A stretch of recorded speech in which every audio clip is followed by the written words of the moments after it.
Hey guys, welcome to Daily Screen. Yap, di video kali ini kita bakal melakukan segmen daily update lagi karena udah lama banget kita nggak melakukan daily update dan mencari rumor-rumor terbaru terkait dengan superhero movie. Karena emang beberapa minggu ini nggak ada rumor yang begitu bombastis ya, kecuali dari film Marvel kayak Ant-Man. Tapi dari DC Universe ada juga, tapi nanti kita bakal bahas terpisah karena lebih menarik kalau kita buat dua segmen ya. Salah satu bocoran adalah kabarnya Batman Robert Pattinson digadang-gadang bakal satu universe dengan DC Universe versi James Gunn yang 10 tahunan itu. Nah, menarik kan? Nanti kita akan bahas lebih jauh terkait dunia DC karena banyak juga gonjang-ganjing isunya. Tapi sekarang kita bakal fokus saja ke Marvel Studio, di mana mereka benar-benar lagi getol-getolnya melakukan marketing untuk Ant-Man and the Wasp: Quantumania, dan gue makin hari film ini kok makin menjanjikan gitu ya. Jujur gue tuh agak underestimate dengan Ant-Man yang pertama, biasa aja gitu ya. Apalagi yang kedua tuh yang udah terlalu biasa aja gitu ya. Meskipun masih membawa tema Quantum Realm, tapi ya biasa aja gitu ya. Tapi yang ketiga, penutup trilogi dari Ant-Man and the Wasp: Quantumania ini kok makin gahar gitu ya. Ini mungkin sebabnya adalah hadirnya seorang Kang the Conqueror yang memang sudah dipersiapkan dari awal sebagai main villain dari fase selanjutnya dari Marvel Studio. Dan Kang the Conqueror ini nantinya akan memiliki banyak varian. Kalian nggak hanya ngelihat Kang yang ada di film Ant-Man and the Wasp: Quantumania ini aja, tapi bakal banyak sekali varian yang bahkan ada kemungkinan kalau Kang sendiri akan bertarung dengan dirinya sendiri di masa yang akan datang. Dan gue bener-bener penasaran gitu guys. Tapi balik lagi ke film Ant-Man and the Wasp: Quantumania, di sini mereka baru saja merilis poster yang menurut gue sih niat. Ini baru Marvel gitu loh, niat.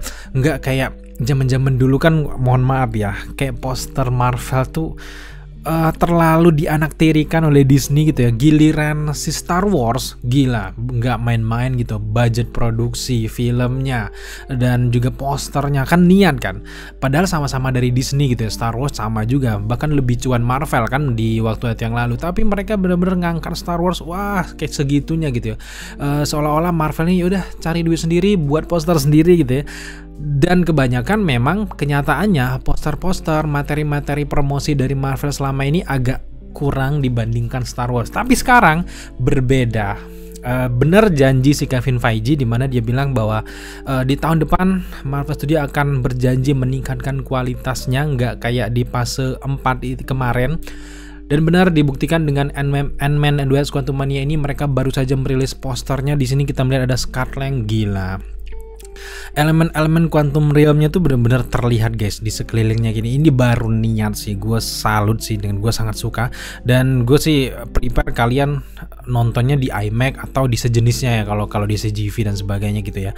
Dan selanjutnya kita melihat ada The Wasp di sini keren banget sama elemen-elemennya. Nggak banyak Easter egg juga di sini memperlihatkan dia ya di samping-sampingnya. Mungkin kalau kita teliti lebih perbesar lagi mungkin ada clue-clue, tapi ntar aja ya, mungkin di segmen lain ya. Dan selanjutnya ada Kang the Conqueror, dan ini menarik banget.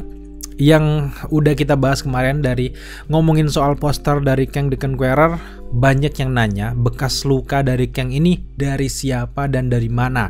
Sempat kita buat versi short di mana kita bilang ada 3 teori sekarang, tapi nambah 4 teori. Bekas luka dari Kang the Conqueror ini yang pertama menurut gue bisa saja didapatkan dari event Kang Wars, dimana di komik pernah diceritakan di abad 21 dia ini melawan Avengers dan lolos, menang melawan Avengers tersebut, dan akhirnya kita teorikan dia menyebabkan bekas luka ini. Tapi kalau di asal usul aslinya di dalam komik, Kang ini mendapatkan bentuk kayak gini tuh bukan luka, tapi justru dari helmnya yang dibeli garis. Ini dapat dari suku di hutan, dimana ini penghormatan karena Kang sempat dicabik-cabik oleh si Tirek, dibantu oleh seorang wanita yang bernama Adi. Dan setelah itu dia lama diam dengan suku di hutan ini, akhirnya diberi tanda lurus kayak gini itu menandakan bahwa dia ini, Kang ini adalah bagian dari suku tersebut, dan itu dipakai setiap yang kemunculannya di komik-komik dan menjadi ciri khas dari Kang. Tapi berbeda dengan yang ada di versi live action, Kangnya justru di sini bekas luka, bukan kayak di helmnya doang gitu ya, benar-benar bekas luka. Itu teori kita yang pertama adalah dia dapatkan dari event Kang Wars, bisa jadi di antara Avengers yang melukai dirinya. Teori kita yang kedua adalah di sini kita curiga bahwa He Who Remains yang sebagai ras tertinggi dari varian dari Kang ini yang kita lihat di akhir dari series Loki sempat melukai dari Kang sehingga membuat dia terluka dan akhirnya dikurung di Quantum Realm yang membuat dia terjebak di dalam sana dan menunggu bantuan dari Ant-Man family ini untuk keluar. Makanya mereka bakal ribut kan nanti di filmnya, itu teori gua. Dan bekas lukanya itu adalah dari He Who Remains.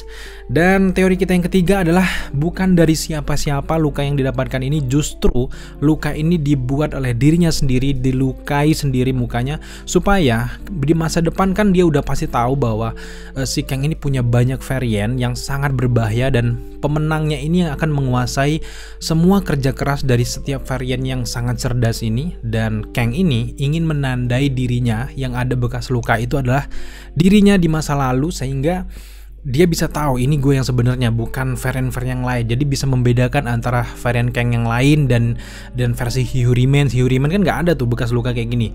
Kemudian ada tambahan satu teori lagi, jadi 4 teori kita terkait dengan bekas luka Kang ini adalah yang terakhir justru didapatkan dari pertarungannya melawan Janet Van Dyne selama Janet Van Dyne absen di Ant-Man yang pertama, guys. Karena jujur di sini ada beberapa footage baru, kalian bisa lihat di layar. Di sini kita memperlihatkan bagaimana wajah misterius berbeda dari seorang Janet Van Dyne yang menandakan bahwa ada sesuatu yang disimpan, hal misterius yang disimpan oleh Janet Van Dyne yang akan diterangkan dan juga dijelaskan nanti di dalam filmnya. Karena kalau kalian perhatikan dari materi-materi promosi dari film Ant-Man and the Wasp: Quantumania ini, semuanya dikeluarkan, men. Mulai dari villainnya tahu nih siapa, Kang the Conqueror. Kemudian juga yang membuat kekacauan siapa, Cassie Lang, kita tahu karena alat tersebut membuat tersedot semuanya. Pertarungan-pertarungan dengan Kang tuh benar-benar ditonjolkan, bahkan Modok juga pun sudah di-reveal, kemudian juga Krylar juga sudah di-reveal. Jadi kita nggak bisa menebak gimana jalan ceritanya, kita udah tahu mereka bakal lawan ini. Nah, di samping semua yang sudah di-reveal tadi, hal-hal besar ini yang sudah di-reveal, sudah pasti ada something big yang lagi disimpan oleh mereka. Salah satunya yang gue duga adalah sisi misterius dari Janet Van Dyne yang benar-benar belum kita ketahui selama ini. Karena kalau kita balik lagi di Ant-Man and the Wasp yang kedua, ketika si Hank Pym ini menyelamatkan Janet Van Dyne di alam kuantum, di sana kan kita langsung melihat masuk ke alam kuantum, tiba-tiba si Hank Pym langsung ketemu dengan Janet Van Dyne dengan keadaan quantum realm yang sangat luas itu, kok bisa tiba-tiba ketemu gitu ya kan. Tapi ini justru menandakan bahwa ada hal misterius bahwa Janet Van Dyne justru sudah menguasai dunia Quantum Realm, yang artinya seperti yang baru saja diklarifikasi oleh Kevin Feige bahwa Janet Van Dyne di film Ant-Man and the Wasp: Quantumania ini akan memiliki peran yang sangat besar, di mana dia ini akan menjadi pemimpin ataupun salah satu bagian dari pemberontak yang akan melawan Kang the Conqueror di Quantum Realm selama event dari ia terjebak di Ant-Man yang pertama sampai ke Ant-Man yang kedua. Ketika ia udah keluar, itu benar-benar dia sudah sering bertarung dengan Kang the Conqueror. Dan tiba-tiba di Ant-Man yang ketiga, ketika Cassie Lang menjebak mereka semua masuk ke Quantum Realm lagi, di sini Kang benar-benar khawatir mengetahui bahwa Janet Van Dyne masuk lagi gitu. Nah, sosok Krylar kita duga adalah sekutu dari Janet Van Dyne sebelum dia di Ant-Man yang pertama sampai ke Ant-Man yang kedua itu adalah sekutu dari Janet Van Dyne yang memberontak melawan Kang the Conqueror. Sehingga ada beberapa rumor juga yang mengatakan bahwa time chairs ataupun kursi waktu dari Kang the Conqueror itu justru disembunyikan atau diperkecil oleh Janet Van Dyne yang membuat ia murka, yang membuat Kang juga nggak bisa kemana-mana dengan masuknya Janet Van Dyne ketika event kecelakaan yang terjadi di Ant-Man and the Wasp: Quantumania ini. Maka ada harapan besar bahwa Kang ini bisa sekaligus merebut time chair lagi dan juga mengalahkan dan juga membalaskan dendamnya dengan Janet Van Dyne yang sudah membuat kekacauan dan pergi begitu saja ketika diselamatkan oleh Hank Pym gitu loh. Kalian pasti juga merasakan ada sisi misterius dari sosok Janet Van Dyne ini yang benar-benar gue pengen lihat di filmnya nanti, karena kurang lebih sekarang kurang dari sebulan film ini akan dirilis. Jadi catat di sini, teori gue adalah Janet Van Dyne pasti memiliki peran yang sangat penting yang membuat Kang ini harus berurusan dengan Scott Lang, membujuk Scott Lang untuk merebut sesuatu yang ada di Janet Van Dyne, dan akhirnya kita akan melihat. Dan juga ada beberapa isu bahwa ada yang akan meninggal di film ini. Yang gue duga kuat adalah bukan Scott Lang justru yang meninggal di film ini, tapi justru Janet Van Dyne ketika melawan Kang the Conqueror. Itu sih teori terbaru gue. Silahkan kalian catat dulu ataupun note dulu teori ini apakah benar nanti di filmnya. Dan gue berharap sih ini benar. Kalau benar, epic. Ini filmnya bakal epic parah. Yang jelas kunci cerita ini adalah hubungan antara Janet Van Dyne yang benar-benar membuat masalah di masa lalu akhirnya bertemu lagi dengan Kang the Conqueror. Dengan di reveal juga ada beberapa foto yang mereveal bahwa Kang ini sedang duduk di time chairs. Yang tadinya kan kita buat teori bahwa time chair ini lagi hilang gitu ya. Nah tiba-tiba di reveal bahwa Kang ini duduk di time chairnya. Kita curiga bahwa time chair ini justru didapatkan di akhir-akhir filmnya, yang membuat film Kang ini bisa lolos dan keluar dari Quantum Realm, dan terjadilah sebuah film Avengers Kang Dynasty yang benar-benar akan mencelakakan seluruh dunia.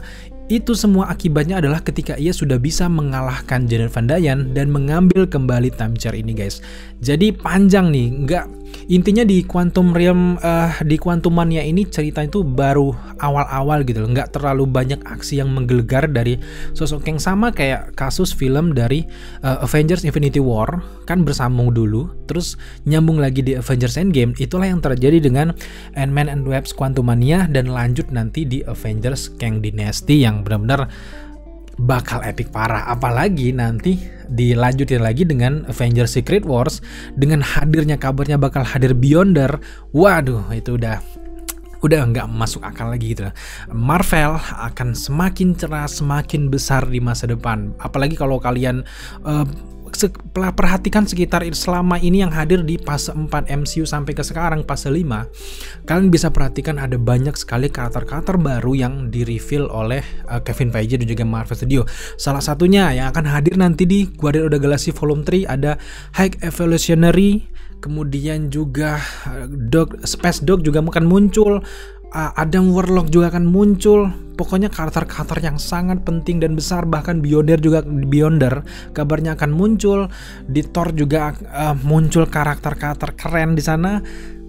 Artinya di Avengers Secret Wars bakal pecah. Belum lagi rumor-rumor yang mengatakan bahwa Spider-Man dari Tobey Maguire dan juga Wolverine dari Hugh Jackman akan hadir juga di Secret Wars, bakalan bertarung di sana. Gila sih, bakal epic sih. Gue nggak bisa ngebayangkan. Dan Quantumania adalah awal dari semua itu, dan kalian wajib nonton ini. Kalau ngelihat dari visualnya sih wajib IMAX ya, atau nggak 3D 4D gitu wajib ya. Tapi di layar biasa juga nggak apa-apa. Kita sempat berteori di Instagram, sempat gue bilang bahwa nantinya kalau kalian ingat di post credit scene dari film Shang-Chi, di mana ada sebuah sinyal yang sedang bersinar di antara cincin-cincinnya si Shang-Chi tersebut, di mana Captain Marvel juga bilang bahwa itu jangan-jangan itu kayak sebuah sinyal deh. Nah itu gue duga adalah sinyal yang diberikan oleh Ant-Man Family, terutama dari Scott Lang, untuk meminta bantuan ke para Avengers yang ada di luar sana. Siapapun yang mendengar, atau juga bisa juga ini adalah momen pertarungan antara Kang dan besar-besaran cahaya dari mana-mana, dan nantinya akan menyulut dan merangsang para anggota Avengers untuk masuk ke Quantum Realm, membantu si Ant-Man Family ini di Avengers Kang Dynasty kayak kemungkinan guys. Tapi menurut gue yang paling gue yakin jelas cahaya sinyal yang sedang dilihat oleh Wong dan teman-teman di post credit scene dari Shang-Chi itu sangat berhubungan dengan apa yang terjadi di Quantumania ini guys. Jadi gue seneng nantinya akhirnya Captain Marvel, gelangnya itu kemudian juga cincinnya tersebut nantinya akan menyatu di akhir film, bisa jadi di Kang Dynasty atau di Secret War. Yap, itulah updatean kita terkait dengan Ant-Man and Wasp Quantumania. Sekarang kita lanjut ke update selanjutnya. Ini datang dari Guardian of the Galaxy Volume 3. Di sini akhirnya kita di-reveal kostum lengkap dari Adam Warlock yang semuanya emas ya. Merah-merahnya tuh ada dikit gitu ya. Di sini gue lihat keren banget penggambaran dari Adam Warlock versi Will Potter, meskipun nggak komik akurat. Gue kalau di versi komik kan lebih sangar ya. Tapi ini kayak gimana ya, gue masih inget kalau ngelihat Will Potter itu berasa inget meme-nya, kalian dibayar emang kalian dibayar gitu ya. Gue jadi inget itu.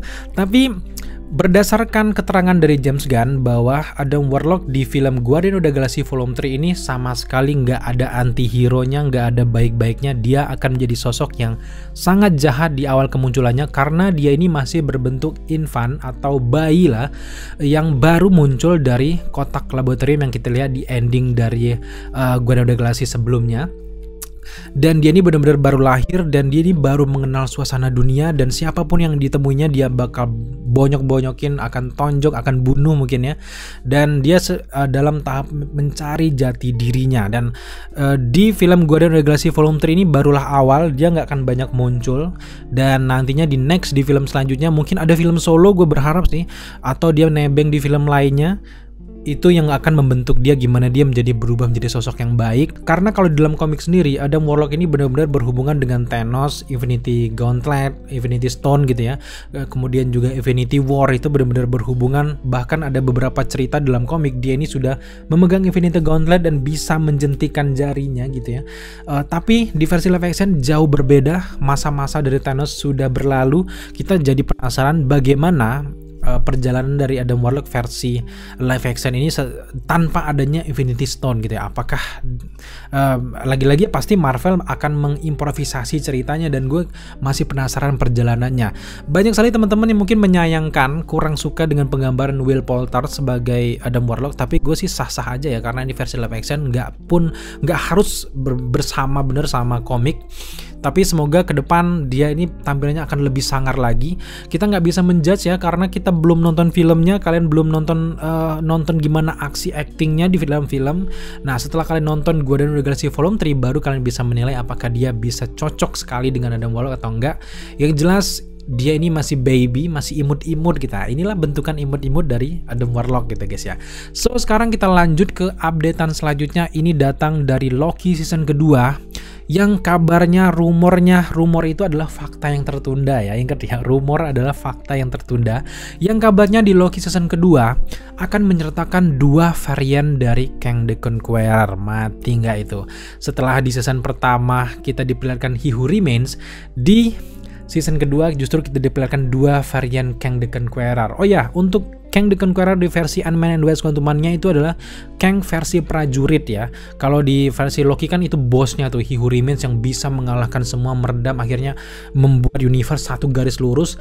Dan di Loki season kedua kita akan melihat 2 varian Kang yang kemungkinan juga adalah versi prajurit juga, tapi mungkin lebih tinggi juga daripada Kang di Quantumania, kita nggak tahu. Tapi yang jelas gue sangat-sangat optimis dengan cerita yang dihadirkan di Loki season kedua. Dan juga yang menarik adalah season kedua dari Loki ini akan memperkenalkan konsep baru yang bernama Time Loom, yang merupakan sumber kekuatan dari TVA, di mana mereka ini menggunakan energi dari Time Loom ini dari aliran waktu dan kemudian menyerapnya. Makanya mereka ini bisa pergi ke sana, pergi ke sini dengan beberapa gerbang pintu waktunya guys. Oke guys, itulah daily update kita di 28 Januari ini. Semoga ke depan akan banyak lagi rumor-rumor menarik yang akan kita bahas, sehingga akan hadir lagi daily update secara dadakan gitu ya. Jika kalian mungkin belum subscribe dan suka dengan rumor-rumor yang merupakan fakta tertunda, silakan subscribe dulu channel ini. Dan ke depan kita akan bahas dari dunia DC juga ya, karena cukup menarik, makin kesini DC makin menarik. So pastikan kalian menantikan daily update kita di video selanjutnya. Thank you buat teman-teman sudah menyaksikan video ini sampai akhir, dan jaga kesehatan kalian.